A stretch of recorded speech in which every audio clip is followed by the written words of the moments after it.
जगन्नाथ का मतलब है जगत की उत्पत्ति वो करते हैं, इसीलिए वो जगत की नाथ है। हाँ जी। आप बताओ, आप ऐसे निराधार, ऐसा कोई इसका आधार क्या है, ऐसे उसको उसका प्रूफ क्या है? मैं अभी जो प्रूफ बताऊंगा, तो जो भी वो पुजारी बनेगा पहले तो वो कुल का होगा। हमारे वहाँ 10 कुटुंब है। हाँ जी। उस 10 कुटुंब में से ही वो होना चाहिए। बट यहाँ पे स्वयं परमात्मा ही बैठे हैं, उसके अंदर विराजमान है, जो 3 स्वरूप हैं जिनके आप बोलते हैं जगन्नाथ, बलभद्र, सुभद्रा। जो वृक्ष होता है जो वो नीम के एक प्राचीन पेड़ होता है, दारू बोलते हैं। दारू यानी दारू का संस्कृत में अर्थ के प्राचीन। हाँ, प्रामाणिक सिर्फ हमारे शास्त्र होते हैं जो पुराण हैं, हमारे 18 पुराण, हमारे 108 उपनिषद, जिसको हमारे सिर्फ व्यास देव जी ने रचना की। हाँ। व्यासाय विष्णु रूपाय, वो भी स्वयं विष्णु के अवतार ही हैं, हमने माना है। तो वो चीज को शंकराचार्य ने ऑब्जर्व किया, तो फिर उन्होंने ये करा दिया कि ये भगवान जी को तो गर्मी लग रही है, क्योंकि प्रसाद इतनी बनती है वहां पे, पूरी दुनिया में कोई नहीं बनती। और सबसे बड़ी बात जो है, बाकी सारे मंदिरों में पता होगा किसी इंसानों ने नक्काशी करके मूर्ति विग्रह होना है, ये कोई नक्काशी का काम नहीं है। यहाँ पे बिल्कुल कोई नक्काशी नहीं है। जगन्नाथ स्वामी नयन पथगामी भवतु में।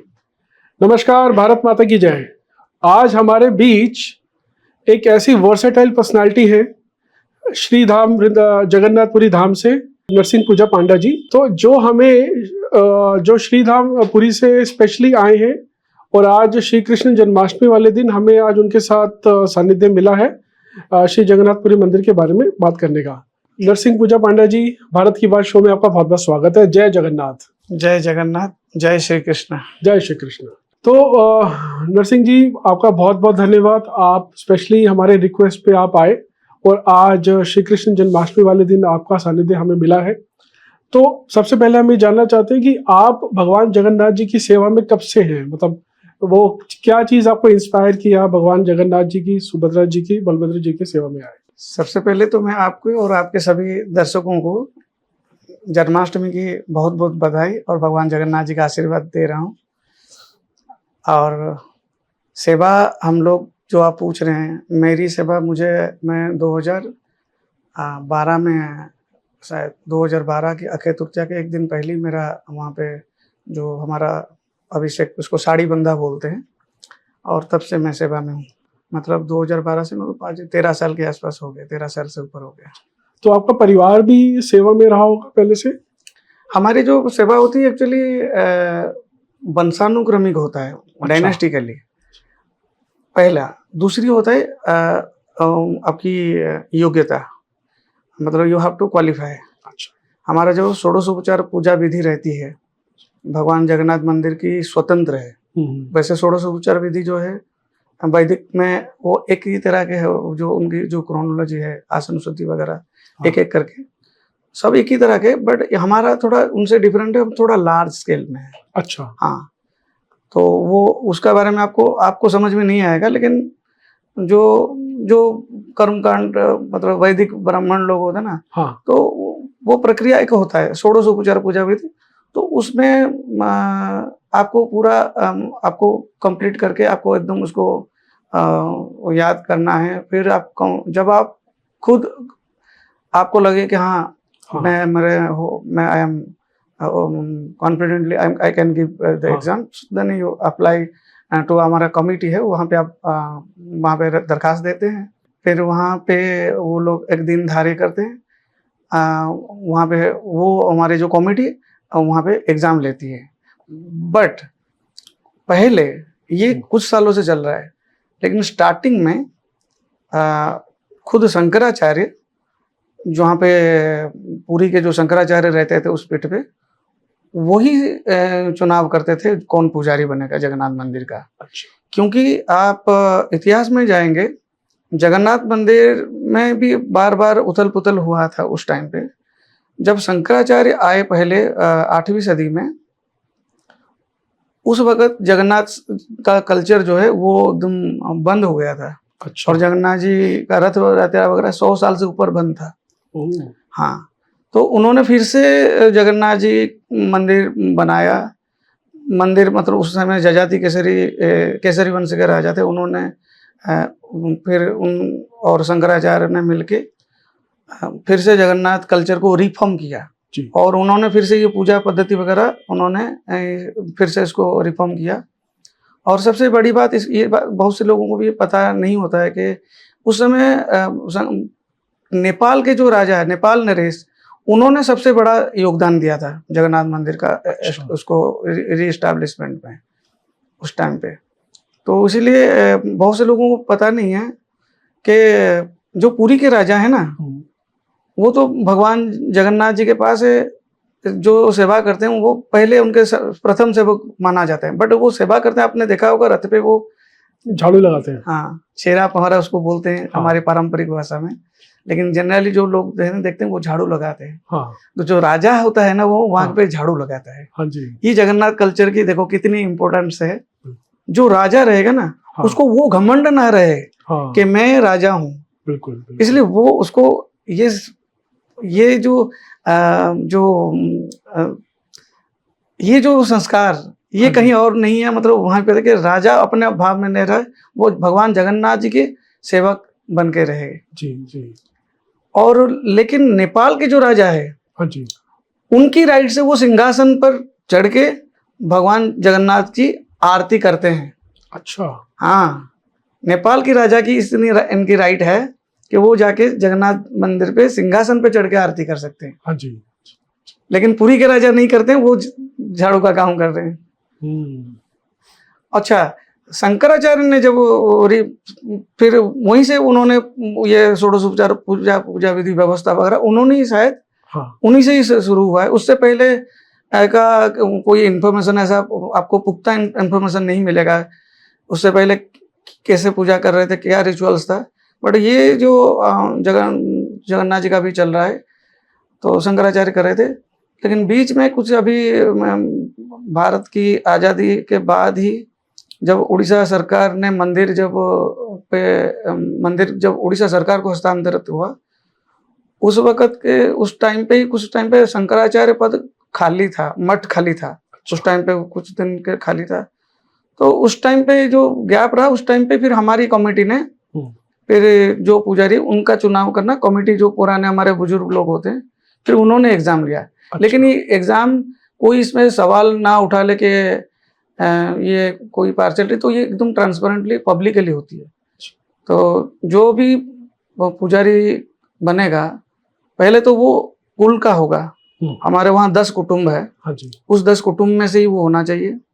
फिर उसकी वो विवाहित होनी चाहिए। अच्छा। अविवाहित वहाँ पे पुजारी नहीं बन सकता। अच्छा। हाँ, मैं बाकी पंडे से बात की नहीं बात कर रहा हूँ। ये स्पेशली जो पूजा भगवान जी का सिंहासन पे, क्योंकि डायरेक्ट पूजा सिर्फ पुजारी करते हैं, जो गर्भगृह में ऑन द ऑल्टर रत्न सिंहासन पे बैठ के ही जो पूजा करते हैं। पहले तो वो कुल के होंगे, दूसरी चीज है वो विवाहित होंगे, फिर तीसरा वो क्वालिफाइड होंगे जो इसमें षोडशोपचार पूजा विधि में। फिर उनकी एग्जाम की डेट होती है और वो मंदिर के प्रांगण में सबके सामने वो वहीं पे होगा। तो जो परीक्षार्थी हैं वो बैठेंगे अकेले, और जितने परीक्षक हैं वो बहुत सारे हैं, 30-40 परीक्षक उनको घेर के बैठते हैं। हाँ जी। और देखने के लिए सैकड़ों आदमी खड़े होते, कोई भी देख सकता है। हाँ। तो वहीं पे आपको पूरा चीज पूछा जाएगा, पूरा एक के बाद कंप्लीटली बताते रहते हैं। वहाँ पे अगर आप नर्वस भी हो, क्योंकि जनरली नर्वस होने का ही वहाँ से चांस रहता है, तो बहुत बच्चे लड़के नर्वस भी हो जाते हैं। लेकिन वहीं पे भगवान जी की बस क्योंकि उनकी कृपा के बिना वो उनकी सेवा नहीं मिलती है। हाँ जी। तो फिर वहीं पे आपको अगर जहाँ पे वो क्वालिफाई होता है, फिर उसका नाम हमारी कमेटी रिकमेंड कर देती है, फिर प्रशासन से उसको ऑर्डर आ जाती है। फिर उनकी जो एक होता है उसको अनुष्ठान, जो उसको साड़ी बंधा बोलते हैं। अच्छा। फिर उस दिन से फिर सेवा में लग जाते हैं। बहुत बहुत सुंदर। तो नरसिंह जी, फिर उसके बाद अभी जैसे जब भगवान जगन्नाथ जी के जो हम स्वरूप देखते हैं, भगवान जगन्नाथ जी का, सुभद्रा जी का, बलभद्र जी का, तो उनका जो मूर्ति का स्वरूप है वो थोड़ा सा डिफरेंट है। तो इसके पीछे का इतिहास हम जानना चाहेंगे। और नवकलेबर, जब भगवान का जो शायद हमारे ऑडियंस के जानकारी के लिए कि शायद भगवान का हृदय, क्योंकि शायद मुझे माफ कीजिएगा अगर मैं कुछ प्रॉपर वे में नहीं पूछ पा रहा हूँ पूछिए पूछिए, तो भगवान का वो शायद जितना हमें समझ है कि वो भगवान का हृदय होता है, फिर जब भगवान नया शरीर में आते हैं तो वो हृदय, वो उस पूरे जो प्रोसेस होता है, अनुष्ठान होता है, उसके विषय में भी आप बताएं। ये आपका जो पहला प्रश्न था हाँ जी, कि उनके विग्रह के हाँ इतिहास के बारे में बताइए। हाँ जी, मेरी बातें मैं इसमें जो कहूँगा शायद बाकी लोगों से थोड़ा भिन्न रहेगा। पहली बात तो विग्रह वो नहीं है, अच्छा, वो विग्रह नहीं है, वो साक्षात परमात्मा, साक्षात विष्णु वो बैठे हैं।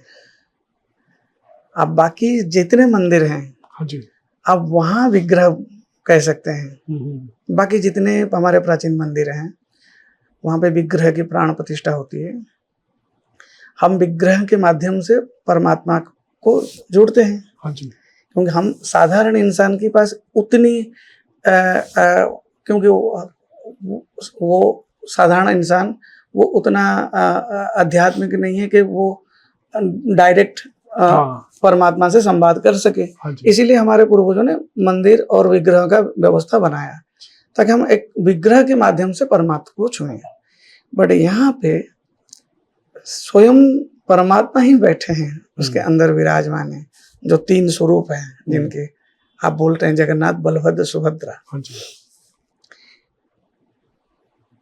दूसरी बात है बलभद्र सुभद्रा ये भी लौकिक मत है, क्योंकि जब शंकराचार्य के बात कह रहा था, उन्होंने जब यहाँ पे पूजा की विधि शुरू कहा तो जगन्नाथ को उन्होंने कृष्ण मंत्र से हम पूजा विधान रखा, जो अष्टादशाक्षर गोपाल मंत्र, वो जगन्नाथ जी को पूजा। मतलब जगन्नाथ मतलब कृष्णा को हमने जगन्नाथ ही माना, जो कृष्ण भगवान है हाँ उनको हमने माना कि ये स्वयं भगवान ही है, बिल्कुल, कृष्णस्तु भगवान स्वयं। बिल्कुल, तो इसीलिए हमने उनको कृष्ण मंत्र से उनको पूजा किया। तो इसी मत में, इसी न्याय में तो हमने लोगों ने फिर इनको बलराम, इनको सुभद्रा कर दिया, लेकिन मंत्र तो उनका सुभद्रा और बलराम नहीं है। हाँ जी, वो तीनों ही जगन्नाथ हैं, उनमें वो तीनों ही एक है, वो तीनों मिलके ही कंप्लीट होते हैं। अच्छा, वो तीनों मिलके ही कंप्लीट होते हैं, जिनको जगन्नाथ कहते हैं। बलभद्र और सुभद्रा ये द्वापर से ये नाम आया जब भगवान जी कृष्ण हुए तो बलभद्र सुभद्रा हुए। लेकिन भगवान जगन्नाथ जहाँ पे बैठे हैं, हम एविडेंस कहाँ से देखते हैं? पुराण से। तो स्कंद पुराण सबसे बड़ा पुराण है। हाँ जी, हमारे 18 पुराणों में से सबसे बड़ा पुराण स्कंद पुराण है, जिसकी श्लोक संख्या 81,100 है। तो उसमें पुरुषोत्तम खंड आता है, उसमें पूरा डिटेल जगन्नाथ जी की पूरी लीला विस्तृत में बताई गई है। तो ये जो समय है जगन्नाथ जी का, ये सत्ययुग का टाइम है। अब राम भी नहीं आए हैं और कृष्ण भी तो बहुत पीछे आए। कृष्ण तो अभी 3,600 साल पहले ही कृष्ण आए थे। आप बोलते हैं 5,000 साल, लेकिन मेरा मानना नहीं है कि हम जो मेरी और हम लोगों की जो रिसर्च है, हाँ जी, मेरे कंसर्न की 3600 साल पहले भगवान कृष्ण। और तो फिर उनका कृष्ण बलराम सुभद्रा तब से नाम हुआ। उसके बाद से जब से हमने इनको कृष्ण मंत्र से पूजा किया, तो इसी न्याय में लोगों ने उनको बलभद्र और सुभद्रा कहा होगा, बट ये तीनों एक ही हैं। दूसरा सवाल था कि ऐसा बताया जाता है, क्योंकि आप बेहतर बता पाएंगे एक ऑथेंटिक वे में, कि ऐसा बताया जाता है कि भगवान का हृदय है, तो भगवान का हृदय शायद कुछ 12 साल बाद या कुछ 16 साल बाद, ऐसे वो भगवान का हृदय जिसे नभ का लेबर है बोला जाता है, भगवान का हृदय दूसरी मतलब नई एक उनका एक लकड़ी होती है, उस लकड़ी से उनका बनाया जाता है स्वरूप। उस मैं बताता हूँ वो ये बात सबको पता है। ये एकदम ये बात कोई सीक्रेट नहीं है। ये हर आषाढ़ की जब अधिक मास होती है, अच्छा, हमारा हर 3 साल में एक लीप ईयर आता है। हाँ जी, तो हमारे भारतीय कैलेंडर में भी जब आषाढ़ का अधिक मास आता है, वो 9 से 19 साल के बीच में आता है जी, 9 से 19 साल के बीच में एक बार आएगा ही आएगा।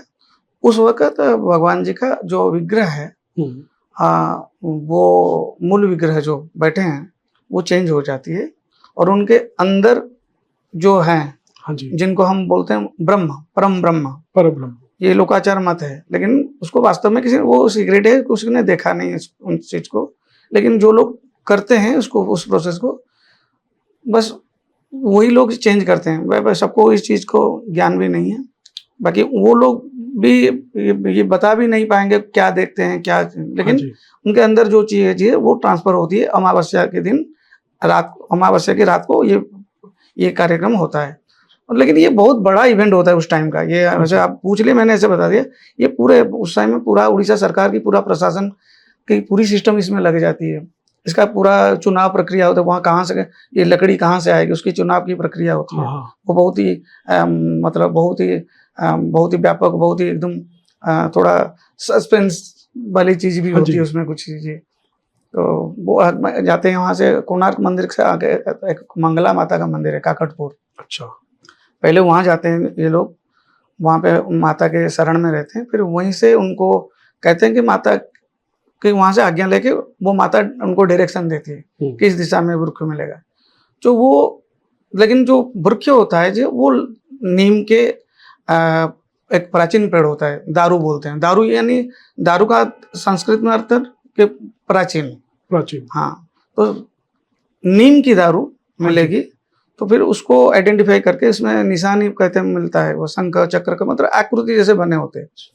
फिर उस वृक्ष को वहाँ पे, अगर जहाँ पे आइडेंटिफाई होने के बाद फिर वहाँ पे सब जाते हैं, वहाँ पे अनुष्ठान होता है, यज्ञ वगैरह होता है, वहाँ पे वनयागी यज्ञ होती है, फिर वृक्ष छेदन होता है अनुष्ठानी पे। यहाँ पे हमारे ब्राह्मण जाके वहाँ का सोने की कुठार से उसको छेदन करते हैं, फिर उसको पूरा पेड़ को काट के जो उसका मेन हिस्सा होता है उसको बैलगाड़ी जैसे बना के उसको खींच के लोग हम मंदिर तक लेके आ जाते हैं, और वो टहनी और पत्ते वगैरह वहाँ पे उनको उसी में गड्ढा करके उसको हाँ जी, उसको दफना देते हैं। जी। फिर ये जो आता है मेन हिस्सा, इसमें विग्रह का निर्माण होता है। मंदिर के उत्तर दिशा में एक बगीचा है जिसका कोयल वैकुंठ उसका नाम है, उसके अंदर ये सब प्रोसेस चलता रहता है। उसको बनाने वाले भी विश्वकर्मा कारीगर, वो भी यहाँ पे वो भी वंशानुक्रमी पे पता होता है, वो सेम टू सेम, लेकिन कोई फर्क नहीं आएगा उसमें। अच्छा, हाँ, फिर अमावस्या के जो ज्येष्ठ पूर्णिमा को भगवान जी बीमार रहते हैं, हाँ जी, ज्येष्ठ पूर्णिमा उनका अभिषेक होता है साल में एक बार। हाँ, मैं वही पूछने वाला था इसके बाद, स्नान पूर्णिमा के विषय स्नान में। पूर्णिमा, ज्येष्ठ पूर्णिमा ही कोई दिन ही भगवान जी का आविर्भाव हुआ था, तो उसी दिन उनका अभिषेक होता है साल में एक बार। आप लोगों ने देखा होगा, वो पब्लिकली सबके सामने स्नान मंडप में हाँ जी, सब लोग देख सकते हैं। फिर उसी रात को भगवान जी जाके अपने जो अनवसर गृह उसको बोलते हैं, शायद भगवान बीमार पड़ जाते हैं हाँ, इसके बाद। तो भगवान जी 15 दिन गुप्त में रहते हैं, उनकी सेवा चलती है, उनके विग्रह की सेवा चलती है। ये हर साल की बात है, लेकिन उस टाइम में क्योंकि अधिक मास एक रहता है तो वो जो ड्यूरेशन बढ़ जाता है, हाँ जी, तो फिर उसमें जो अमावस्या आएगा, अमावस्या की तिथि को वो तब तक भगवान जी का विग्रह बन के तैयार होता है। फिर ये रात के ये सीक्रेटली सारे काम होते, कोई अंदर हम भी नहीं जाते। ये जो सेवायत, ये मंदिर भगवान जी के 15 दिन में जो सेवा करते हैं, वही लोग ही इसको करते हैं, इसको संपादन करते हैं। फिर पुराने विग्रह को उसी बगीचे में समाधि दे देते हैं। अच्छा। इसी प्रोसेस को ही नव कलेवर बोलते हैं। तो स्नान पूर्णिमा के विषय में थोड़ा सा हम और जानना चाहेंगे कि किस तरह से भगवान का उस दिन प्राकट्य हुआ। उस दिन शायद भगवान का एक गज के रूप में भी उनका श्रृंगार होता है, तो हाँ, उसके पीछे की अगर गजानन वेश होता है उस दिन। हाँ जी, तो स्नान पूर्णिमा में ज़्यादा कुछ नहीं है, तो आप सबको पता है, बस भगवान जी का एक दिन, वो साल में एक बार ही उनका अभिषेक होता है। हाँ जी, वहाँ एक कुआं है, सोने का कुआं उसको बोलते हैं। अच्छा, तो मतलब नहीं कि सोने का नहीं है, हाँ, मतलब लोग ऐसे क्यूरियस हो जाते हैं कि कोई सोने का बना होगा। हाँ हाँ, एक्चुअली क्या है, जब जहाँ पे जो मैंने सुना है, जब हमला होता था वहाँ पे मुगलों के टाइम पे, मंदिर पे, जगन्नाथ मंदिर में जब हमला होते थे, तो हम लोग जो पूर्वज थे हमारे, वो भगवान जी को छुपा देते थे पीछे चिल्का में लेकर। अच्छा, हाँ, चिल्का झील में बहुत सारे आइलैंड है, किसी भी आइलैंड में छुपा देते थे, और जितने गहने वगैरह होते थे उसको बड़े से कपड़ों में उसको गांठ करके हाँ, उसको उस कुएं में डाल देते हैं। क्योंकि हाँ, वो कुआं भी आप जाके देखोगे, हाँ, वो एक हिडन जगह पे है, उसको किसी को पता नहीं चलेगा यहाँ पे कुआं है। उस पर शीतला माता का मंदिर है, ये सब आजकल तो वैसे वहां पे कोई छुपाता नहीं है। हाँ। तो उस टाइम पे कहते हैं कि वहीं पे सब छुपाते थे, क्योंकि उस पर स्लैब है, उस पर माता का मंदिर है, तो जनरली कोई भी आके किसी को पता नहीं चलेगा कि यहाँ पे खजाने हैं। अच्छा, तो ये मंदिर के जो कंपाउंड है उसके अंदर उसी ही के है? अंदर ही है। अरे वाह। वो कुआं के ऊपर शीतला माता का मंदिर है, तो उसी अच्छा। में डाल दे के फिर उसको स्लैब डाल के हाँ। फिर ये लोग को कुछ मिलता नहीं, तो इसीलिए सोने छुपाते थे, इसीलिए सोने हाँ का जी। कुआं हुआ है। अच्छा। और उसी कुएं से भगवान जी का जल आता है, क्योंकि वो हाँ। नजदीक रहे वहां से, हाँ। तो उसी कुएं से जल जाके अभिषेक होता है। हम पुजारी पंडा जो है, हम जो पुजारी वही भगवान जी को स्नान कराते हैं। अच्छा। उसी दिन से 15 दिन वो फिर अनवसर में रहते हैं भगवान जी। हाँ, तो वो भगवान बीमार पड़ जाते हैं, उसके पीछे की क्या उसका मतलब, मेरे ख्याल से उसके 15 दिन के बाद ही फिर रथ यात्रा होती है ना? हाँ, पूर्णिमा को, ज्येष्ठ पूर्णिमा को भगवान जी का अभिषेक हुआ। हाँ। वहां से एक पक्ष 15 दिन, मतलब हाँ। पूर्णिमा का एक पक्ष अमावस्या, हाँ जी। अमावस्या तक वो उनकी वो सीक्रेटली सेवा उनकी होती है, हाँ जी। श्रीअंग की सेवा। और अमावस्या को वो एकदम स्वस्थ हो जाते हैं, तो अगले दिन प्रतिपदा को वो दर्शन देते हैं हाँ। वहीं पे। और उसके अगले दिन द्वितीया, आषाढ़ शुक्ल द्वितीया, तब तक रथ बन के तैयार होते, फिर रथ यात्रा होती है। प्रतिपदा को तीनों रथ आके सिंह द्वार में लग जाते हैं। हाँ जी। वो अक्षय तृतीया से उनके रथ का निर्माण शुरू हो जाता है। अक्षय तृतीया से। हाँ जी। तो ये रथ यात्रा के विषय में भी, ये तो खैर ऐसा वास्ट टॉपिक है रथ यात्रा, अगर मैं आपका कई एपिसोड भी कर दें तो उतने कम है, मगर रथ यात्रा के विषय में कुछ आप किस किस तरह से उनके वो तैयारी कैसे होती है, मतलब कितना समय लगता है रथ बनने में? हाँ, और भगवान का रथ कितना लंबा, मतलब थोड़ा सा विषय। देखो, वो आप एक बात पूछ रहे थे, मैंने बहुत से जैसे मोबाइल में मैंने उस चीज सुना, वो आप जो बोल रहे थे भगवान जी के अंदर जो हृदय के बारे में, हाँ जी। हम वो चीज आधार रह गया। हाँ। रथ का बनना तो ये आपको इन्फॉर्मेशन आपको मिल जाएगी, इंटरनेट में सब मौजूद है। रथ की हाइट से लेकर कितने पहिए हुए, रथ का नाम वगैरह, वो उसमें बहुत ही कॉम्प्लेक्स है, वो अवेलेबल इन्फॉर्मेशन है। हाँ जी। उसको इससे कुछ उसको बस तो बट एक जानना है, उससे कुछ नहीं मिलता। लेकिन जो स्टार्टिंग में हम लोग बात कर रहे थे, अब देखिए कि आजकल जगन्नाथ जी को लेकर बहुत सारी बातें चल रही है सोशल मीडिया में, बिल्कुल, कि बहुत ही रहस्यमय मंदिर है। और आपने हृदय के बारे में पूछा, तो मैं ये सब जब देखा, मैंने कहा भाई सब तो टॉपिक चल रहा है, इधर उधर चल रहा है, लेकिन जगन्नाथ पे कुछ ज्यादा टॉपिक नहीं हो चुके है। जगन्नाथ अपने आप में इतनी मिस्टीरियस है, इतनी साइंटिफिक है। हाँ जी। ये बात किसी को उसमें रुचि नहीं है, ना ही किसी ने इसमें अपना रिसर्च किया। सब यही लगे झंडा उल्टा उड़ रहा है या नहीं, हाँ जी, ये सब हो रहा है या नहीं।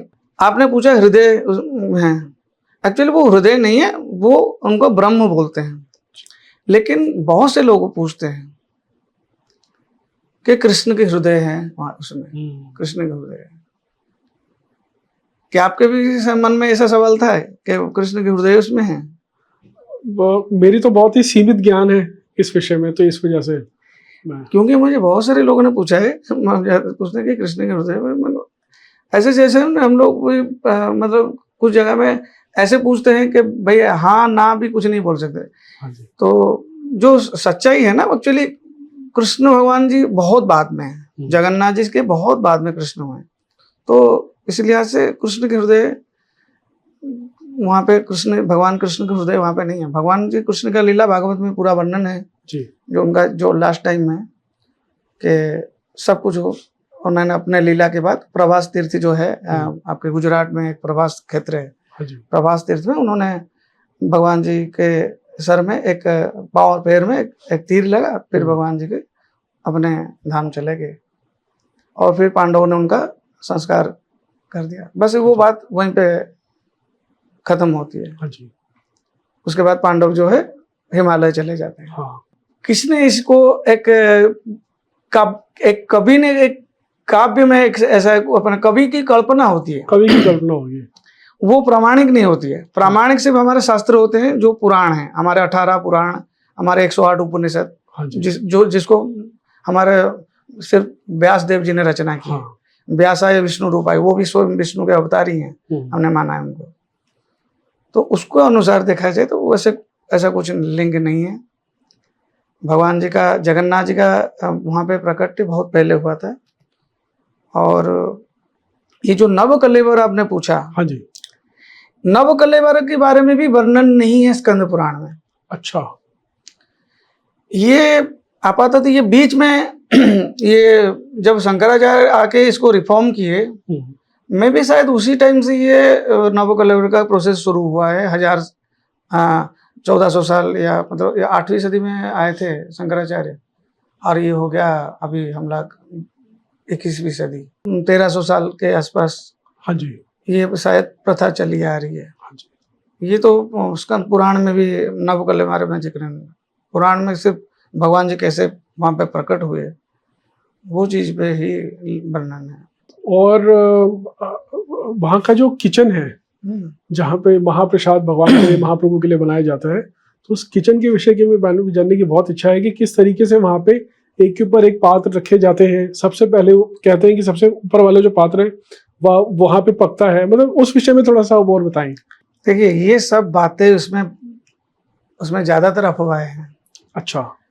मुझे अफवाह मैं नहीं फैलाना है। हाँ मैं जी। वहाँ का जगन्नाथ जी का पुजारी हूँ, तो जो जितना सत्य है मैं उतना ही बताऊंगा। मैं पाखंड फैलाने वाला आदमी नहीं हूँ। जितना जिस पर तथ्य है उस पर ही हम बात करेंगे। बिल्कुल। हाँ, आपने पूछा कि वो किचन कब बना, वो भी बाद में बना। पहले सारे प्रसाद जो है अंदर भोग लग रहे थे। आप अभी का जो मंदिर देख रहे हैं ना, हाँ जी, ये मंदिर बना 12वीं सदी में। अच्छा, 12th सेंचुरी में। ठीक है। इसको बनाया उस टाइम के राजा अनंत वर्मन चोड़ गंगदेव, गंग वंश के राजा। लेकिन कंप्लीट भी उन्होंने नहीं कर पाए। उनके जो नाती है अनंग भीमदेव, उनको कंप्लीट किए। तब वो भोग मंडी जो पहला वाला जो सबसे जहाँ पे अभी भोग मंडप है, वो नहीं था। वो तो उसके भी 200-300 साल के बाद, वो रामचंद्र देव के समय, वहाँ पे महाराजा गजपति रामचंद्र देव जिन्होंने कांची पे विजय हासिल किया था, हाँ जी, उन्हीं के टाइम पे वो भोग मंडप बनाया। और शंकराचार्य के आदेश पे ही बना। शंकराचार्य की इच्छा थी कि अंदर जितना प्रसाद बहुत हो रहा है भगवान जी को, उनका भाव था कि भगवान को उसकी जलन हो रही है, उसकी गर्मी लग रही है भगवान जी को। अच्छा, तो इसीलिए इतना प्रसाद की व्यवस्था उन्होंने अलग करा। और इसलिए उस जो शंकराचार्य ने ही सारा व्यवस्था करा। तो इसलिए शंकराचार्य का जो मठ है वहाँ पे गोवर्धन पीठ, उसको भोगवर्धन पीठ भी कहा गया, क्योंकि उन्होंने भोग को एक्सटेंड कर दिया। हाँ जी। तो जो जितना जो षोडशोपचार में जो इतना जो राज भोग है वो अंदर लगता है भगवान जी को। लेकिन बाकी जो बहुत बड़ा क्वांटिटी जो अंदर जा रहा था, जिसके वजह से अंदर में बहुत समस्या हो रही थी, पुजारियों को भी समस्या होती थी। इतनी हम लोग भी इतने बहुत के गर्मी में बैठ के लोग आप बेहोश हो जाओगे, इतनी गर्मी। अच्छा। जब पट बंद हो जाता है और इतनी गर्म, बहुत गर्म, इतनी प्रसाद का आपका जो उसमें हीट निकलता है, आप समझ रहे हो कि वो अंदर एकदम आप मन को प्रेशर कुकर के अंदर आप बैठते हो।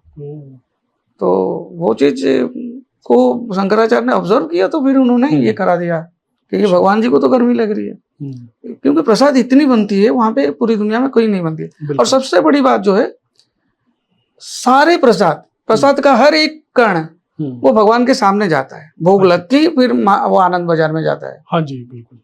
बाकी सारे मंदिरों में कहीं पे भी भंडारा होता है तो मान लो कोई बहुत बड़े बड़े होते हैं, पर लेकिन वो थाली में जाके भोग लगा के आके मिला देते हैं। हाँ जी। यहाँ सारा प्रसाद, और वो प्रसाद का बनने में कुछ लोगों को ऐसे भी कंप्लेन रहते हैं कि जो प्रसाद बनाने वाले पंडे होते हैं वो उसको बेचते हैं।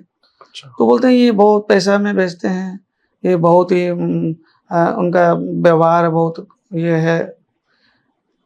लेकिन उस चीज का अगर आप देखोगे, वो जिस प्रोसेस से बनता है उसका कोई मोल दे नहीं सकता। बिल्कुल। जो प्रोसेस से क्या है, हम लोग क्या आप बनाओगे तो इजीली आपने मशीनरी यूज किया, यूं बना दिया। हाँ जी। वहां पे आप एक एक चीज को ध्यान से सुनो। पानी निकालता है एक आदमी, कुछ लोग हैं जो पानी सिर्फ निकालते हैं कुएं से, और वो हाथ से पानी खींच के निकालते हैं 80 फीट 100 फीट गहरे कुएं से।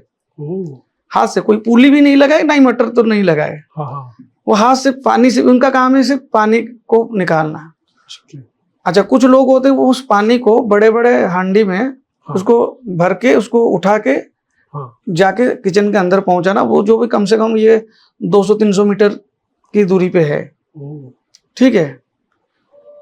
और इतने जो प्रसाद सब्जी वगैरह बनता है, हाँ, उसको काटना वाटना छिलना पीसना ये सब हाथ से, अच्छा, कोई ग्राइंडर यूज नहीं होता है, कोई मशीनरी यूज नहीं होता है। हाँ, अब नारियल सबसे ज्यादा यूज होता है। अब नारियल को छीलते हैं हाथ में, नारियल का पैसा बनता है, ऐसे पहाड़ बनेगा, इतनी नारियल वहां पे यूज होती है।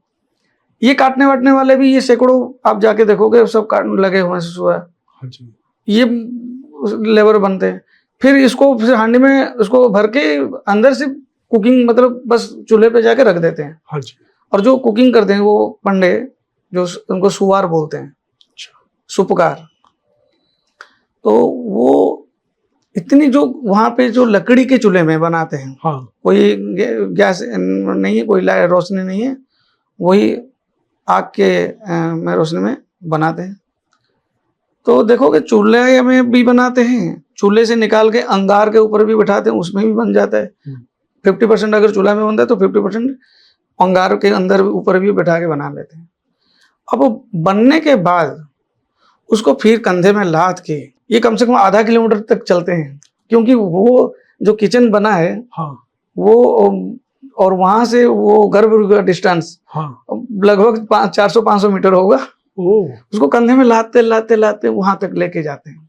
हाँ जी, फिर पुजारी इसको पूजा में वो भोग लग जाता है। बिल्कुल, अच्छा, अब उसको लेबर फिर उसको अपने सर पे टोकरी में इसको उठा के हाँ, वो फिर हाफ किलोमीटर लेके आते हैं वो बाजार में। हाँ, हाँ, तो इतने, जब इतनी सारी जो लेबर यूज होता है ना, हाँ, और ये सब पेड़ है, वो कोई हाँ, मुफ्त में नहीं काम कर रहा है, कोई जाके सेवा में नहीं काम कर रहा है। हाँ, हाँ, जो वो शुभकर वो बनाता है ना, हाँ, वो अपना इन्वेस्ट करता है। वहां पे कोई सरकार या कोई प्रशासन से कोई मुफ्त में नहीं हो रहा है, ये अपना खुद का इन्वेस्टमेंट है, खुद का श्रम, और जाके उसको बेचते हैं। जो बचा, अगर कोई लॉस हुआ भी उनका है, प्रॉफिट हुआ भी उनका है। अच्छा, तो हम लोग क्या है, जो कॉमन लोग जिसको कंपेयर करते, भाई हम तो पेट भर 100 रुपया में हमको बाहर में खाना मिल जाता है, हाँ, वो, लेकिन वहां पे भी वो 100 रुपया में खाना बेचते हैं, जबकि इतना प्रोसेस, इतना जो श्रम दान होता है। और सबसे बड़ी बात है, एक बार वो भगवान जी के सामने होकर वो स्वयं परमात्मा के सामने भोग लगाए, फिर उसकी क्या कीमत है, उसकी कोई कीमत नहीं होती। बिल्कुल, तो ये लोगों में उतनी सोच इतनी बड़ी नहीं है, तो जो उनको पता है तो वो हाँ। कुछ नहीं, उनको कोई शिकायत नहीं रहता है। तो आनंद बाजार के विषय में भी एक बार बता दीजिए कि वहाँ नहीं, पे आनंद बाजार जो है वो ऐसा इकलौता ऐसा प्रसाद की मंडी है जो कहीं पे नहीं है, हाँ, जो पूरा प्रसाद की मंडी है। प्रसाद एकदम वहाँ पे जाके बिकता है। हाँ जी, और विशेषता बस ये है कि उस प्रसाद की विशेषता है, उस प्रसाद में मतलब वो अशुद्ध नहीं है, इसको कोई भी किसी के हाथ से पा सकता है, खा सकता है। तो आपको जाति धर्म विशेष में, मतलब चंडाल का हाथ से भी ब्राह्मण खा सकता है, ब्राह्मण के हाथ से भी चंडाल, क्योंकि भगवान जगन्नाथ की प्रसाद है। जगन्नाथ। तो हर एक जीव में एक ही परमात्मा को देखना, उसी परमात्मा जगन्नाथ स्वरूप आत्मा परमात्मा को हर एक में देखना, आई थिंक यही चीज हमें आनंद बाजार के जो प्रसाद पाते हैं वहां पे सीखने को मिलती है। नहीं, ये जगन्नाथ मंदिर, जगन्नाथ कल्चर, ये हमेशा यही मैसेज दिया है कि जाति धर्म ऊंच नीच, ये भगवान जो ईश्वर परमात्मा के सामने ये सब बराबर है। तो इसीलिए वहां पे आप देखेंगे वहां पे हर वर्ग के सेवा करने वाले मिलेंगे। हाँ जी, बाकी सारे मंदिरों में आपको सिर्फ ब्राह्मण सेवा करते हुए मिलेंगे। ये चीज मैंने देखा है वहां। तो वहां आपको ब्राह्मण भी है, हाँ, क्षत्रिय भी सेवा करता है। हाँ जी, क्षत्रिय है, हाँ, उसका काम भी है तलवार लेके वो उसकी रक्षा, मंदिर की प्रोटेक्शन करना। हाँ, वैश्य भी सेवा करते हैं, शूद्र, शेड्यूल कास्ट भी हैं, शेड्यूल ट्राइब भी हैं, हाँ, हाँ, जो वैसे उनको क्योंकि मंदिर से जुड़े हैं इसलिए वो जनरल कैटेगरी में आ गए हैं, हाँ, लेकिन वो आदिवासी ट्राइब समाज भी हैं, हाँ, ट्राइब भी हैं और शेड्यूल कास्ट भी हैं। हाँ जी, सब सेवा, उनको इतना बड़ा कार्यक्रम जो रथ यात्रा होता है उसमें सबसे ज्यादा योगदान वो शूद्र, आप उनको शूद्र कह सकते हो, हाँ उनके जनेऊधारी नहीं है, हाँ बट सबसे बड़ा रोल तो उन्हीं का है। और इतने बड़े बड़े रथ को बनाना, उसको संचालित करके पहुंचाना लाना, उसमें सबसे बड़ी भूमिका उन लोगों को रहती है। लेकिन वो लोग कभी लाइमलाइट में नहीं आए, कभी उनको कोई भी किसी ने लाया नहीं। लेकिन जो उनको भोई और महाराणा बोलते हैं, उन लोगों की सबसे बड़ी कंट्रीब्यूशन है। अच्छा। तो यहाँ पे सारे धर्म की सेवा करता है। और सबसे बड़ी बात देखो, मैंने बताया राजा के बारे में, राजा जो हो गए वो मैसेज दे रहे हैं कि भाई डाउन टू अर्थ रहो। हाँ जी। Even you are king of the king of the king, क्योंकि वो उनको किंग ऑफ द, वो गजपति, उनको वो सारे राजाओं के मौड़मणि, मतलब राजाओं के शिरोमणि वो बोलते हैं, क्योंकि वो जगन्नाथ जी के सेवा करने वाले राजा हैं। लेकिन फिर भी वो झाड़ू मारते हैं, डाउन टू अर्थ होना चाहिए। पुरी के राजा जी के बारे में शायद एक मैंने सुना है, मतलब नथिंग ऑथेंटिक आपसे पूछने, ऐसा कहते हैं कि पुरी के जो राजघराने में जो राजा होते हैं उनके कोई पुत्र नहीं होती, उनकी कन्या होती है। नहीं, ऐसा ये गलत है? ऐसे कोई नहीं। अभी जो फिलहाल अभी जो है महाराजा दिव्य सिंह देव, हाँ जी, उनके पुत्र नहीं हुए हैं, उनकी सिर्फ पुत्री हुई है। मेरे ख्याल से वो भगवान की सेवा से पहले वो भी यहाँ सुप्रीम कोर्ट के एडवोकेट थे, मतलब काफी ज्ञानी व्यक्ति हैं वो भी। हाँ, वो वरिष्ठ किए हुए हैं, वरिष्ठ, बट उनके वो ये उनके व्यक्तिगत चीजों में हमको विचार नहीं करना चाहिए। ठीक है। तो एक और चीज पूछना था कि जो प्रतिदिन भगवान का जो ध्वज बदला जाता है, तो वो मैं देखता हूँ कि चाहे बारिश हो रही है चाहे जाड़ा है, आप जो भी आप वही पूछ रहे हैं आजकल, जहाँ सारे सोशल मीडिया में जो ही चल रहा है। हाँ, ये सब पूछ रहे हैं। इसमें सब बहुत सारे लोगों को मैंने पुरी के मंदिर के लोगों को नहीं देखा, बाहर के लोग आके बोलते हैं, ये सब बातें सुनते हैं, लेकिन जगन्नाथ जी पे बात नहीं हो रही है। तो आज हम जगन्नाथ जी पे बात करेंगे जी।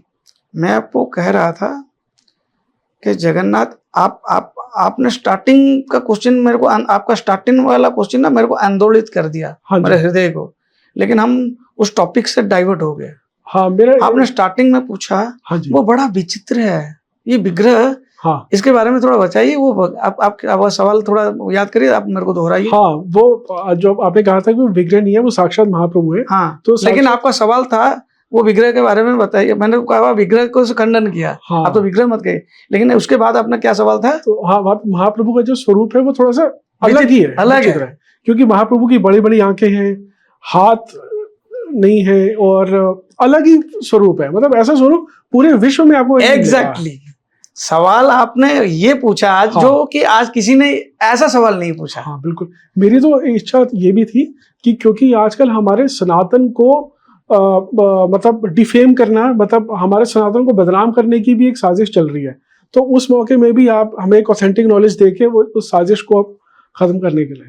आपका ये जो सवाल था कि भगवान के विग्रह जो आकार है, वो बड़ा विचित्र है, बहुत ही, ये सबसे अलग है। हाँ जी, और ये सबसे इंटरेस्टिंग का विषय है। हाँ जी, मेरा ये कहना है कि लोगों का ध्यान उस पर होना चाहिए, बात इस पर होना चाहिए, इस पर रिसर्च होनी चाहिए। बिल्कुल, आपने ये चीज भी माना कि ये ऐसा आकार कहीं पे ही नहीं है।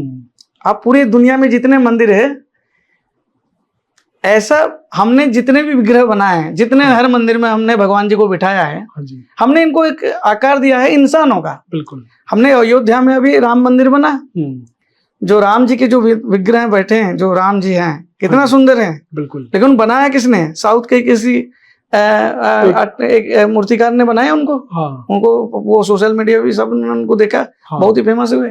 बिल्कुल, लेकिन बनाया किसने? एक इंसान ने, एक इंसान ने इनको बनाया। बिल्कुल, बाकी सारे मंदिरों में जितने भी विग्रह बैठे हैं, इनको भी इंसानों ने बनाया। हाँ जी, आप थोड़ा बात को ध्यान से सुनिए। हाँ जी, हाँ जी, मंदिर जितने हैं उसमें जो मूर्त बैठे हैं, उसको भी इंसानों ने बिठाया है। बिल्कुल, इकलौता ऐसा मंदिर है जगन्नाथ मंदिर, वहां पे जो विराजमान है, इसको किसने बिठाया, इसको किसने बनाया, किसी को नहीं पता, किसी को नहीं पता। लेकिन शास्त्र जो हमारा स्कंद पुराण क्या कहता है, जो प्रोसेस ये सबको पता है कि ऐसा ऐसा हुआ। लेकिन उसी चीज को साइंटिफिक वे में बताना है, हाँ जी, क्योंकि ये पूरा विज्ञान है। जगन्नाथ भगवान इज द ओनली, इसको जगन्नाथ, इनको लॉर्ड ऑफ द यूनिवर्स बोला जाता है। बिल्कुल। Why lord of the universe? और जगन्नाथ का मतलब क्या है? जगत, पहले तो समझना है जगत। लोग बोलते हैं जगत के नाथ हैं, जगत के नाथ तो है ही है, हाँ जी, लॉर्ड ऑफ द यूनिवर्स, जगत के नाथ। क्यों जगत के नाथ है? क्योंकि सारा जगत उन्हीं से बना है। बिल्कुल। उन्होंने सारा जगत को बनाया। और जगत की व्याख्या क्या होती है? जगत की क्या व्याख्या होती है? व्याख्या तो करना इम्पॉसिबल ही है। ब्रह्मांड, पूरा ब्रह्मा, ब्रह्मांड। हाँ, हम फिजिक्स की में बात करेंगे, हाँ, फिजिक्स के कॉन्सेप्ट पे जाएंगे। यूनिवर्स, यूनिवर्स हो गया ब्रह्मांड। यूनिवर्स से ऊपर जो मिलियंस और बिलियंस ऑफ यूनिवर्स को जो गोला है, उसका वो उसको बोलते हैं मल्टीवर्स। हाँ जी, मल्टीवर्स ये अभी आया है, ये वर्ड भी नया आया है। हाँ जी, हाँ जी। पहले तो लोगों को 200 साल पहले चले जाओ, हाँ जी। किसी को कुछ नहीं पता था। आज जो मॉडर्न एस्ट्रोनॉमी आया है, हाँ जी, आज जो साइंटिस्ट लोग ये आए हैं, जो फिजिक्स और केमिस्ट्री पर उन्होंने रिसर्च करके इस दुनिया को आगे बढ़ा ले आए, ये दुनिया बदली है ये लास्ट 100-200 साल में। इससे पहले सब कुछ एक तरह का था। हाँ जी, किसी को कुछ नहीं पता था। आप 200 साल पहले, 250 साल पहले जो आज मॉडर्न साइंटिस्ट हैं, उन लोगों को भी धरती के बारे में पता नहीं था। पहले तो बातें होती थी कि धरती थाली जैसा है। हाँ जी, है या नहीं? चपटी हाँ, धरती थाली है, हाँ, उस पे सब लोग बैठे हैं। हाँ, फिर पता चला कि नहीं, धरती तो गोल है, हाँ, धरती थाली है। और उनको इतना भी नहीं था, ये डिस्कवर कर रहे थे किसको? अमेरिका, इसको मतलब वास्को दा गामा डिस्कवर कर रहे थे, कोलंबस डिस्कवर कर रहे थे। एक कॉन्टिनेंट से दूसरे कॉन्टिनेंट को एक्सप्लोर करना ही बहुत बड़ा माना जाता था। हाँ जी, मतलब हमने आविष्कार किया, एक्सप्लोर किया, क्योंकि इंसान का काम होता है एक्सप्लोर करना हाँ जी। नए नए चीजों को। फिर उनको पता चला नहीं, पूरा धरती गोल है। कब पता चला? हाँ। अभी पता चला 200 साल या 250 साल पहले। लेकिन हमारा देखो जगन्नाथ मंदिर कितना पुराना है। हाँ जी, जो वो तो सत्ययुग से बना है पहला मंदिर। हाँ जी। अभी का जो मंदिर 12वीं सदी से बना है, 1000 साल के आसपास हो गया। बिल्कुल। उसमें बराह जी का भगवान है। अब बहुत सारे मंदिर, खाली जगन्नाथ मंदिर, बराह अवतार का मंदिर। आप बराह अवतार को देखो, हाँ, तो बराह अवतार ने उन्होंने धरती को अपने दोनों दांतों से उठाया हुआ है। तो क्या है धरती, हमने क्या दिखाया उसमें? हाँ जी, गोल है। गोल। तो 1000 साल पहले भी हमको हमारे मंदिरों में दिखाया गया है कि धरती गोल है। बिल्कुल। और इनको पता नहीं है। ये अभी पहले इनको कंफ्यूजन थे कि धरती थाली जैसा है, फिर सोच रहे थे कि सूरज चक्कर लगाए, फिर बात मानी नहीं, सूरज तो स्थिर है, हम चक्कर लगा रहे हैं। हाँ जी। अब पता चल रहा है कि नहीं, सूरज भी अपने गैलेक्सी के अंदर अपना चक्कर लगा रहे हैं, और गैलेक्सी भी अपने अंदर चक्कर लगा, सब एक एक चक्कर लगा रहे हैं। हाँ, और पूरा ये जो ब्रह्मांड है वो फैल रहा है। हाँ जी, वो ब्रह्मांड जो फैल रहा है। तो जगन्नाथ मंदिर और जगन्नाथ, सारे विश्व के जितने मॉडर्न साइंटिस्ट है, जितने एस्ट्रोनॉमर है, एस्ट्रोनॉमी को मार्गदर्शन करने की क्षमता जगन्नाथ मंदिर में है। बिल्कुल। आप पूछ रहे थे ना कि हमारे हिंदू सनातन को डिफेम करने की कोशिश कर रहे हैं। हाँ जी। कोई डिफेम कर ही नहीं सकता। जगन्नाथ का मतलब है जगत की उत्पत्ति वो करते हैं, इसलिए वो जगत की नाथ है। हाँ जी। आप बताओ, आप ऐसे निराधार, ऐसा आपको इसका आधार क्या है? ऐसे उसका प्रूफ क्या है? मैं अभी जो प्रूफ बताऊंगा, ये बड़े बड़े साइंटिस्ट भी कान खड़े हो जाएंगे। हाँ जी, हाँ जी, बताएं। पहले हम स्कंद पुराण पे बात करेंगे जी। स्कंद पुराण की जो कहानी है उसको संक्षेप में हम तो डिस्कशन करते हैं कि महाराजा इंद्रद्युम्न थे। हाँ। उन्होंने एक मन में संकल्प लिया कि मुझे भगवान विष्णु की मंदिर बनाना है। क्यों? क्योंकि भगवान विष्णु किसी के मतलब कोई देख नहीं सकता उनको। मैं उनका ही मंदिर बनाऊंगा, साक्षात जिनको जो धरती पे रहने वाले लोग हैं वो उनको अपनी आंखों से देखें और अपने आत्मकल्याण उनका हो जाए। कितना बड़ा डिजायरनेस है आप देखो, क्योंकि इतना बड़ा डिजायर भी कोई नहीं कर सकता। मैं जितने लोगों से मेरा कभी कोई बात होता है, मैं कहीं बोलता नहीं हूँ ज़्यादातर, तो मैं यही उनको बोलता हूँ, देखो हम लोगों की जो इंसान आम इंसान के होते हैं ना, हम एक डिजायरनेस होती है, सबकी डिजायरनेस होती है, और वो डिजायरनेस ही है जो लोगों को वो उसी के पीछे पड़े रहते हैं अपने डिजायरनेस को पूरा करने में। लेकिन क्या डिजायर होता है? आप दुनिया का आप बताओ सबसे बड़ा डिजायर किसने देख लिया? सबके कोई लेता, कोई चाहता है सोचेगा मुझे संसार का सबसे बड़ा धनी हो जाऊंगा, ये संसार की सबसे बड़ी सुंदरी मेरी स्त्री हो जाए, ऐसे ही डिजायर करोगे ना। और जो सात्विक वाले वो सोचेंगे बस मुझे मुक्ति मिल जाए, मोक्ष मिल जाए। बिल्कुल। हाँ, यही रहती है। महाराजा इंद्रद्युम्न ने खाली ये सोचा कि धरती पे रहने वाला हर इंसान भगवान विष्णु को देखे और उसका कल्याण हो जाए। मतलब सबके बारे में इतना सोचना, ऐसे कोई सोच सकता है? तो वहां से सीखना चाहिए कि देखो भाई, एक राजा है, वो कितना बड़ा विचार उनके मन में आया और उसी प्रयास में वो लग गए। फिर उन्होंने खोज करी, उन्होंने विद्यापति को भेजा, वो पे आके यहाँ पे पहुंचे। यहाँ पे यहाँ पे कबीले के सरदार थे, उनका नाम था विश्वावसु। उनसे आके मिले तो उससे पहले क्या था, जगन्नाथ नहीं थे, वहां पे नील माधव करके कोई पूजा होते थे। और स्कंद पुराण कहता है कि उनको कोई इंसानों को पता नहीं था, देवता लोग आते थे, उनको पूजा करते चले जाते थे, साथ में अपने साथ स्वर्ग से ही अपने सामान लेके आते थे, फूल माला प्रसाद, फिर चले जाते थे। और ये जो कबीले का सरदार, इसको पता था, ये सिर्फ जाने के बाद वो सब प्रसाद वगैरह लेके अपने गांव में बांटता, खा पी का आराम में रहता था, मस्त था। अब आके जो विद्यापति आके पहुंचता है, जो रिप्रेजेंटेटिव महाराजा इंद्रद्युम्न भेजते हैं, उसका आके यही पे वो पुरुषोत्तम खत्र को खोज के आके पहुंचता है। तो वो बताता है कि हाँ ऐसा कुछ यहाँ पे है, बहुत ही मिस्टीरियस है, चल रहा है, तो मैं तुमको बहुत जगह दिखा दूंगा। तो वो दिखाते हैं जाके, बहुत संकरा रास्ता जंगल में होते, वहाँ पे कोई यहाँ पे सिविलाइजेशन, कोई आबादी वो पॉपुलेशन नहीं थी उस टाइम, तो सत्ययुग के टाइम पे वो दिखाते हैं जगह। फिर वो देख के फिर वो स्तुति भी करते हैं नीलमाधव की। हाँ, लेकिन जिस तरह से वो तो वर्णन बहुत ही मतलब दिव्य है, इंद्र नीलमणि मूर्ति विग्रह, मणि विग्रह, मतलब एकदम जेम्स, ब्लू जेम्स से बना हुआ ऐसा कुछ, बहुत ही चमत्कृत वो ऐसा विग्रह, किसी मतलब धरती पे ऐसा कोई विग्रह जैसा ना हो वैसा विग्रह उन्होंने दर्शन किया। ये पुराण की बात है। फिर जाके वो राजा को इन्फॉर्म देते हैं, राजा अपना पूरा किंगडम उठा के चले आते हैं पुरुषोत्तम खत्र सबको लेके।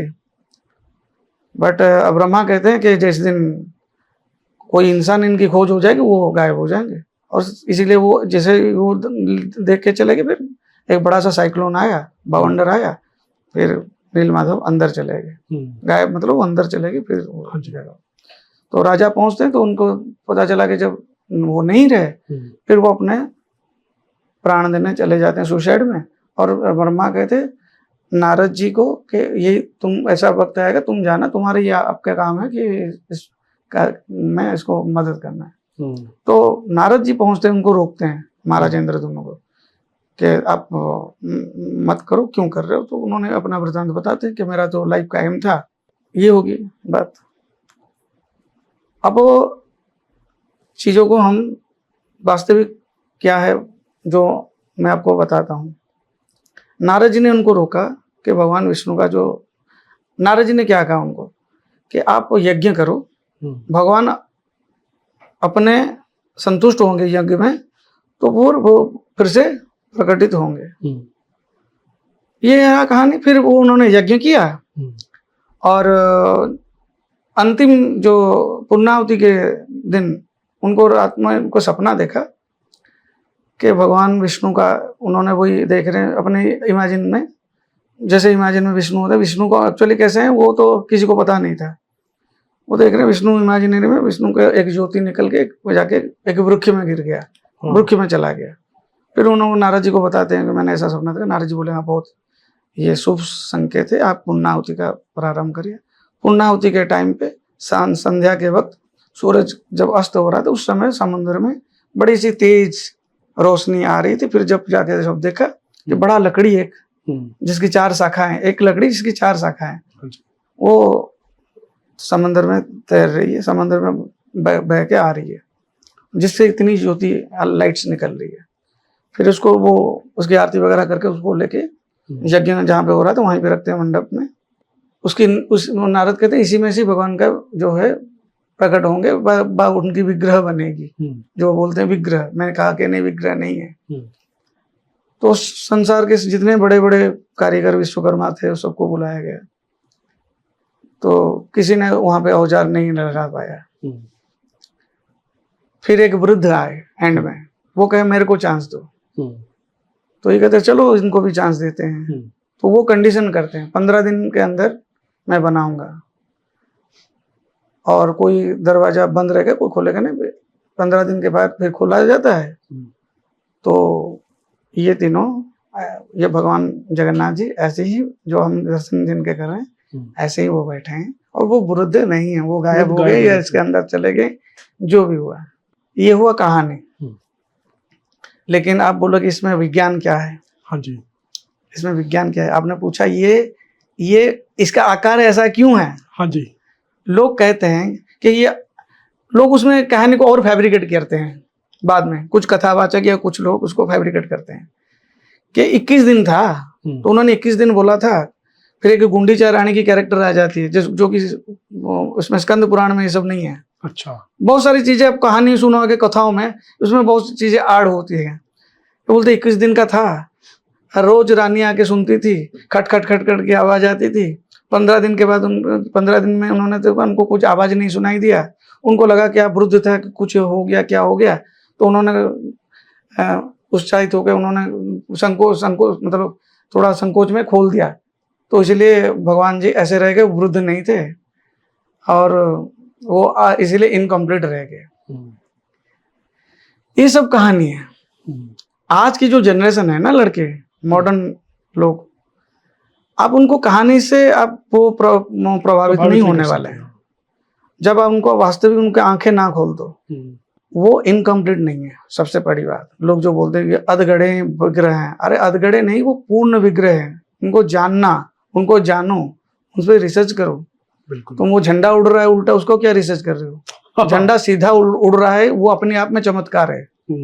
उसको कभी नहीं सोचा कि झंडा कैसे उड़ रहा है, हवा कैसे बह रही है, कौन इसको पंखा चला रहा है कि हवा उड़ रही है। जो हवा का बहना ही एक हमारा चमत्कार है। कभी हमने सोचा है? क्योंकि हम बचपन से हम उसी से बस हमारे साथ सहज है बस। अरे हम खाना खा लेते हैं, खाना बना लिया हमने, अंदर बड़े बड़े अच्छे अच्छे व्यंजन बनाए, भोजन करने के बाद हम कभी सोचा उसके अंदर क्या, फिर हमारी जिम्मेदारी रहती है क्या? हम करते हैं उसके अंदर पाचन प्रक्रिया करके खाना को, कोई ऐसा मशीन है खाना में डाल दो फिर उससे खून बन जाए। और खाना जाके उसको वो हड्डी, मज्जा, रक्त, सिरा और जितने सेल्स में खून वगैरह होके वो पहुंच जाता है। तो कौन करता है? ये हवा कहाँ से आ रही है? हवा कहाँ से, कौन हवा का बहरा रहा है, लहरा रहा है? ये क्या चमत्कार नहीं है? बिल्कुल। वो पावर सेंटर कौन सा है? हाँ, ये अंदर, बाहर भी हो रहा है, अंदर भी हो रहा है। हाँ। कभी इस चीज को सोचो कितना चमत्कार है। आप सोचो, आपको चमत्कार है या नहीं? बिल्कुल चमत्कार। लेकिन उल्टा कहाँ उड़ रहा है, वो चमत्कार दिख रहा है। सीधा सीधा चमत्कार हो रहा है, हर पल हर क्षण तुम्हारे साथ घटित हो रहा है चमत्कार। बिल्कुल। ये समझोगे तो फिर विज्ञान वही, इसीलिए तो विज्ञान हुआ। ये विज्ञान के बिना भी ज्ञान, भगवान को जानना असंभव था। भगवान भी कहते हैं कि योगो ज्ञान तथा संख्यम विद्या शिल्पादि कर्मच वेदा शास्त्राणि विज्ञान मेतत् सर्वम जनार्दनाथ। विज्ञान भी आता है, विज्ञान भी भगवान है, विज्ञान के बिना नहीं पाओगे भगवान जी को। इसलिए विज्ञान भी पढ़ना जरूरी है। वो लोग पढ़ते, आजकल बच्चे पढ़ाए, जो लोग पढ़ते नहीं ना, वो नहीं समझ पाएंगे ज्ञान पढ़ना भी कितना जरूरी है। एजुकेशन इज बहुत इंपॉर्टेंट है। और विज्ञान, भले आप साइंस स्टूडेंट ना हो, लेकिन थोड़ा सा भगवान जी को जानने के लिए ना विज्ञान जानना जरूरी है। आज भगवान जगन्नाथ को मैंने कहा कि वो साक्षात बैठे हैं, वो कोई विग्रह नहीं है, वो स्वयं परमात्मा है। तो इंद्रद्युम्न महाराजा ने जो संकल्प लिया कि नहीं, भगवान विष्णु का ही बनाना है, जिनको देख के सारे इंसान का कल्याण हो जाए, तो इस चीज को ही साइंटिफिक वे में हमको देखना है। जी। विष्णु क्या है? हम्म। भगवान विष्णु हैं, उनका कोई आकार नहीं है। जो शंख चक्र गदा पद्म लिए हमने उनको छवि बनाते, ये हमारी एक कल्पना है। जी जी। विष्णु भगवान भी मतलब, हाँ, हम इंसानों को विष्णु का अवतार मानते हैं, उन लोगों को जिनकी इंटेलेक्चुअल, जिनकी कॉन्शियसनेस लेवल बहुत बड़ा है। जैसे राम, भगवान राम के हम कहते हैं वो विष्णु के अवतार है, क्योंकि राम ने इतनी प्रतिभाएं थी, हमने उनको विष्णु का अवतार माना। लेकिन विष्णु का अवतार माना, और कृष्ण भगवान को हमने बोला कि साक्षात विष्णु हैं, वो शरीर लेके आ गए। लेकिन क्या विष्णु से कोई शरीर धारण करी है? विष्णु जो साक्षात विष्णु है वो तो किसी माँ के गर्भ में तो नहीं आए। विष्णु मानी वो एक ऊर्जा, जो सुपर एनर्जी, जो सुपर पावर, वो जिसको सब मानते हैं। हाँ। अद्वैतवाद में शंकर कर लें कि ब्रह्म एक सत्य, बाकी जगत मिथ्या। बिल्कुल। एक ब्रह्म द्वितीय नास्ति। अद्वैत ब्रह्म बात यही भी कहता है, एक ही ब्रह्म है, परम ब्रह्म। लोगों ने नाम दिया, सत्य एक है, सब नाना विभिन्न तरह से जिसको संबोधन करते हैं। जैसे मुसलमान लोग बोलते हैं Allah only, Allah is only, no other than great than Allah. मतलब एक चीज को जो वो जिसी को बोलते हैं ना, वो अपने, हमारी मूर्खता होती है, हम बस बोलते हैं कि ये है, वो दूसरा नहीं है। जीसस जो क्रिश्चियन है वो भी बोलते हैं हाँ, जो जीसस है वो परमात्मा के वो पुत्र हैं। तो वो थोड़ा जस्टिफाई लगता है कि वो खुद को ईश्वर नहीं कह रहे, पर ईश्वर के पुत्र बोलते हैं। तो जो ईश्वर है, हम लोग उसी को विष्णु कहते हैं, जिसको मुसलमान अल्लाह कहता है, जिसको जीसस बोलते हैं कि हाँ मैं भी ईश्वर का पुत्र हूँ। तो वो एक ही एनर्जी लेवल। ये हिंदू, मुसलमान, क्रिश्चियन तो इंसानों ने बनाया, इन्होंने तो सिर्फ इंसान बनाया। तो जो सुपर एनर्जी है वो विष्णु है। अब नारद जी इनको क्या समझाते हैं जब वो सुसाइड करने जा रहे हैं? नारद जी कहते हैं आपका जो एम है क्या हर कोई आदमी भगवान विष्णु को दर्शन करेगा। हाँ। तो भगवान विष्णु का बारे में जो हमारे शास्त्र बताते हैं कि भगवान जो विष्णु हैं उनको हमने इतना विशाल बताया है कि उनके हर एक रोम में एक एक ब्रह्मांड धारण जो किए हैं। हाँ। हर एक ब्रह्मांड के सेंटर को जो संचालन कर रहे हैं, और एक एक रोम में कितने, भगवान हमारे शरीर में कितने रोम होते हैं, हर एक रोम में सैकड़ों सैकड़ों ब्रह्मांड जो धारण किए हुए हैं, वो भगवान विष्णु हैं, जिनके हर एक रोम में एक एक ब्रह्मांड है।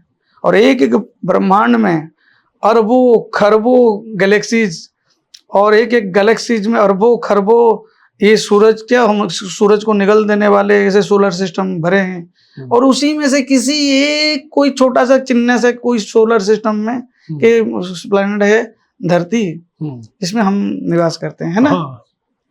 तो ये तो अगर जिन्होंने इतनी ऊर्जाओं को धारण किया हुआ है, जिसमें असंख्य ही सिर्फ ब्रह्मांड ही है, अरबों खरबों ब्रह्मांड है, तो और उसमें सूरज कितने अरब खरब सूरज हैं, और ये सूरज उसके सामने बोलते हैं कि तुम जरा चिन्ना सा सूरज है। तुम अगर इस सूरज को देख सकते हो, भगवान विष्णु को बाद में देखोगे, क्या तुम्हारे आंखों में इतनी क्षमता है? सूरज को देखोगे तो जल जाओगे, तुम्हारी आंखें अंधे हो जाएंगी अगर जबरदस्ती देखोगे। फिर इंद्रदुम्न ने कहा फिर हो, इसका फिर समाधान क्या है? फिर ये देखो, शास्त्रों में कहानी के माध्यम में बताया गया, क्योंकि उस समय जो लोग थे उनकी वो इतने विकसित नहीं हुए थे, लेकिन अब चीजों को वैज्ञानिक मत से समझना पड़ेगा। उन्होंने ये समझाया कि नहीं, आप यज्ञ करो या मतलब रिसर्च करो, तो भगवान जो प्रसन्न होंगे तो उस फॉर्म में आएंगे जिसमें आप उनको देख सको। तो क्योंकि भगवान जो है, जो विष्णु है, वो बहुत ही ऊर्जा, सुपर एनर्जी है। बिल्कुल, बस ऊर्जा है और कुछ नहीं है। Super energy with super consciousness. अब जो विग्रह आप पूछ लेते, ये आकार इतना विचित्र क्यों है? ये आकार इसलिए विचित्र है क्योंकि ये, इसके बारे में ये भी कहा गया कि ये एकदम रहस्यमय है। इसको हमारे जो पुराण में ये भी लिख दिया कि सर्वम रहस्य पुरुषोत्तमस्य, देवो न जानाति कुतो मनुष्य। तो इसमें भी सब कुछ तो कंप्लीटली बता दिया कि ये पूरा इतनी मिस्टीरियस है कि देवताओं को भी पता नहीं चला, तो इंसानों को कैसे पता चलेगा। देखो अब मॉडर्न एस्ट्रोनॉमी ने इतना सब कुछ मतलब हमारे ब्रह्मांड पे रिसर्च किया, उन्होंने हर एक चीज को पदार्थ का विश्लेषण किया, लेकिन जो फोर्स, जो एनर्जी इस सारा ब्रह्मांड को जो पुश कर रही है, जिसको ये बोलते हैं डार्क एनर्जी। अभी डार्क एनर्जी पे सबकी मुंह बंद है, सबके बाद डार्क एनर्जी जो है वो पूरा ब्रह्मांड को ये सब फील कर रहे हैं कि एक डार्क एनर्जी है। वो कहाँ से आ रही है, क्या आ रहा है, ना आइंस्टाइन ने बता पाए, ना स्टीफन हॉकिंग ने बता पाए, किसी ने नहीं बता पाए। कोई भी ऐसे बड़े साइंटिस्ट से लेकर बड़े एस्ट्रोनॉमी के कोई प्रोफेसर भी अभी तक ये चीजें विज्ञान में डार्क एनर्जी पे कंफ्यूज है। तो वही चीज हमारे जगन्नाथ जी पे भी कहा गया। जगन्नाथ क्या है, डार्क ही है, डार्क ही है। ये क्यों डार्क है और ये क्या है, तीनों ये आकार क्यों है, ये तीनों मिलके ही जगन्नाथ है। बिल्कुल सिंगल होते हैं हमारे कुछ कुछ मंदिरों में, देखोगे उड़ीसा में खाली मंदिर जगन्नाथ जी मतलब एक बैठे हैं जो, तो उनको जगन्नाथ नहीं कहते हैं, उनको माधव, पतित पावन, बामन, दधि बामन ऐसा कहा जाता है। अच्छा। नाम चेंज हो जाता है। जैसे मंदिर के बाहर भी पतित पावन जी है, वो सिंगल है, वो सिंगल, उनको पतित पावन कहा जाता है। हाँ। तो जहाँ पे ये तीनों बैठते हैं तभी जगन्नाथ कहलाते हैं। अच्छा, इससे समझ जाओ कि बलभद्र सुभद्रा ये नाम ये लोकाचार में आड़ हुआ है। अच्छा, ठीक है। अब ये तीनों का आकार इतना मिस्टीरियस है। अब जगन्नाथ जी का मूल विग्रह पे देखो, श्रृंगार विंगार पे तो थोड़ा उनको कपड़े वपड़े पहनाते, जो मूल विग्रह आपने 3 बार गए हैं आपने, हाँ जी। आप याद करो, अगर जो श्रृंगार उतरता है, अब देखो कितनी वो बस ऐसे गोलाकार है, नीचे ऊपर ऐसे है। हाँ। आप इसको आंखें कहते हो, गोल गोल से। हाँ। ये हम लोग ऐसे हम अपने भावना से, भक्ति से हम अपने ऐसे हम बोल देते हैं आंखें हैं। हाँ। क्या वो आंखें हैं? आंखें ऐसी होती है किसी के? नहीं। आंखें होती है, आंखें की पलकें होती है, उसमें ऐसे बाल होते हैं। हाँ। और आंखों की आकार ऐसी होती है। बिल्कुल। तो ये तो बस 2 गोल है, 2 गोल है, और सबके 2-2 गोल है तीनों के। अब तो विज्ञान का बात और ये शास्त्र की बात यहीं पे कैसे आप उसको मैच करते हैं, ये चीज बड़ा भी वाइटल चीज है कि जो हम जगन्नाथ को बोलते हैं इधर से कि जगन्नाथ मतलब जगत की उत्पत्ति हुई है, जो जगत की उत्पत्ति करते हैं और जिसमें जगत समा जाते हैं।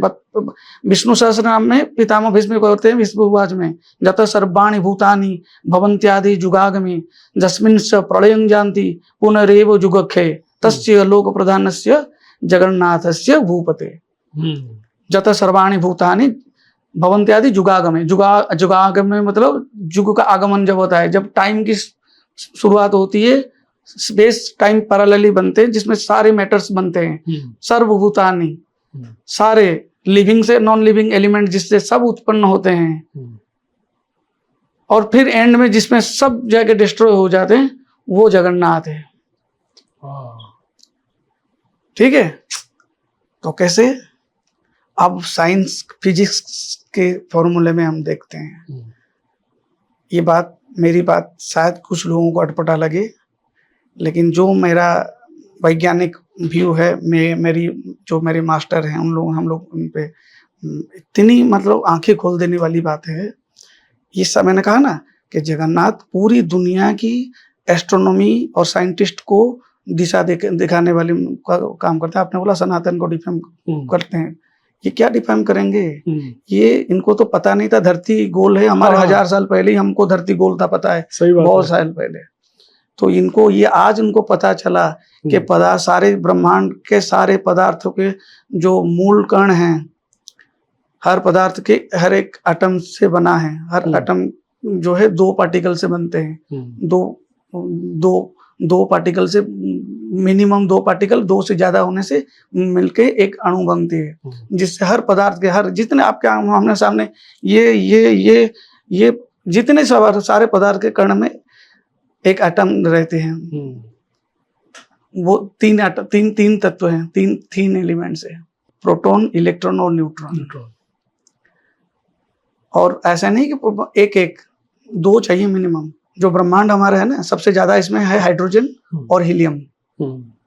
बिल्कुल, है ना नहीं? हाँ, इस बात को आप नकार सकते हो? नहीं तो नहीं, आप ये नहीं नकार सकते कि सारा ब्रह्मांड जो है हाइड्रोजन से बना है और हीलियम से बना है। बिल्कुल, ये मिलके 98% होते हैं और 2% में बाकी सारे मैटर आते हैं। ऑक्सीजन और जितने हो, ऑक्सीजन हो गए, नाइट्रोजन हो गए, आयरन हो गए, लियोन हो गए और सारे जितने मैटर्स उसमें सिलिकॉन वगैरह सब वो 2% है, जो जिससे सॉलिड चीजें बनती है, धरती वगैरह ये सब। लेकिन जो स्टार्स बनते हैं, जो सूरज है, वो सब किससे बना है? सब हाइड्रोजन से। हाइड्रोजन का गोला ही तो हाइड्रोजन का फ्यूल से वो चल रहा है। फ्यूल जब खत्म हो जाएगा वो फिर वो ब्लैक होल में बन जाता है। बिल्कुल, ये पूरा भरा हुआ है सारा महाकाश जो है और इस सबको एक पुश कर रहा है एक डार्क एनर्जी। डार्क एनर्जी बारे तो किसी को पता नहीं है। हाँ जी, लेकिन पदार्थ के बारे में जो पता चला है ना, हाँ, 3 एलिमेंट है, 2 इलेक्ट्रॉन, 2 प्रोटॉन और 2 न्यूट्रॉन से हीलियम बनता है। हाँ जी, ठीक है। और देखो इन तीनों में भी क्या डिफरेंस, देखो प्रोटॉन जो है वो उसके वो चार्ज होती है, उसके 2 प्रोटॉन के 2 चार्जर होते हैं, उसके वो पॉजिटिव चार्ज करती है और इलेक्ट्रॉन भी नेगेटिव चार्ज करती है, उसके भी चार्ज हैं। और न्यूट्रॉन है वो न्यूट्रल है, उसकी चार्ज नहीं है। बीच में है सुभद्रा मैया जिसको आप बोलते हो जी। और ये जगन्नाथ बलराम। आप जाके जो जगन्नाथ का आपने दर्शन करो, आप पूछो सबको आप क्या देखते हो जगन्नाथ में। सही बात, आपने कहा ना कि दो आंखें उनको देखते हैं, आंखें। हाँ, ठीक, हमारे भाव है, हम उनको आंखें कहते हैं, लेकिन वो साक्षात भगवान यही है। सारे जो रचना के, जो नारद जी ने बोला कि तुम नहीं देख सकते अपनी ही आंखों से उसको, अगर तुम चाहते हो कि अपनी आंखों से देखोगे फिर तुम प्रार्थना करो, यज्ञ करो, वो उस स्वरूप में आएंगे जिसको दर्शन कर सको। वो अलग हो गए 3 सेपरेट में, इलेक्ट्रॉन, प्रोटॉन और न्यूट्रॉन। उसी के फ्यूजन से ही हाइड्रोजन बनता है, हीलियम बनता है, सारे पदार्थ, पूरा ब्रह्मांड जो बना है इसी 3 एलिमेंट से ही बना है। इस चीज को साइंस तो नहीं काट देगा। तो ये कितने लाखों करोड़ सालों पहले ही यहाँ पे विराजमान, किसने बनाया इस आकार को? कोई मेंशन नहीं है। बाकी सारे मंदिरों में पता होगा किसी इंसानों ने नक्काशी करके मूर्ति विग्रह बनाए। ये कोई नक्काशी का काम नहीं है यहाँ पे, बिल्कुल कोई नक्काशी नहीं है, सिंपल बस। तो सुभद्रा में क्या है? वो है, आप जिसको हाथ बोलते हैं, वो हाथ है क्या? हाथ का स्वरूप कैसा? उसमें पाम्स होते हैं, उंगली होती है, उसमें कुछ है ना, तो हाथ नहीं है। क्योंकि इलेक्ट्रॉन और प्रोटॉन उनमें चार्जर, ये उनकी वही चार्ज है। और ये न्यूट्रॉन जो है सुभद्रा में है, जो जोड़ के रखती है बस वो एटम को, तो उनके वो चार्जलेस है, वो न्यूट्रल है। और ये 2 प्रोटॉन, 2 इलेक्ट्रॉन और 2 न्यूट्रॉन, और इनके जो उनकी फ्यूजन से ही ये पूरी दुनिया बनी है। इसीलिए हम उनको जगन्नाथ बोलते हैं कि जगत की उत्पत्ति का पूरा मूल तत्व, पदार्थ के हर कण कण में भगवान बोलते हैं। ईच एंड पार्टिकल, कण मतलब पार्टिकल, हम बोलते हैं ना कण में भगवान है। कण मतलब क्या? पार्टिकल में भगवान है, पार्टिकल में। बिल्कुल, आपने नहीं सुना कण में भगवान? बिल्कुल। तो कण क्या है? यही है, इलेक्ट्रॉन, प्रोटॉन और न्यूट्रॉन। इसी से सब कुछ बना है, इसी से हाइड्रोजन बना, इसी से हीलियम बना, इसी से सारे पदार्थ बने, ऐसे आप भी बने, हम भी बने। बिल्कुल। और जो ये ब्लैक कलर है, ये वही डार्क एनर्जी है, जो इस पूरा ब्रह्मांड को बनाया भी, संचालन भी कर रहे हैं। और मतलब रियली अमेजिंग, भगवान जगन्नाथ जी की कृपा से आज हमें आपका सानिध्य प्राप्त हुआ। और इच्छा तो नहीं हो रही कि हम आपको छोड़े, मगर यह है कि समय की अभी सीमितताएं हैं, और भगवान महाप्रभु जगन्नाथ ने चाहा तो भविष्य में फिर से आपसे मिलने का मौका मिले, तो आपका सानिध्य मिले तो। और आपने जो आज हम सबका जो मार्गदर्शन किया है उसके लिए आपका बहुत बहुत धन्यवाद। जय जगन्नाथ। जय जगन्नाथ।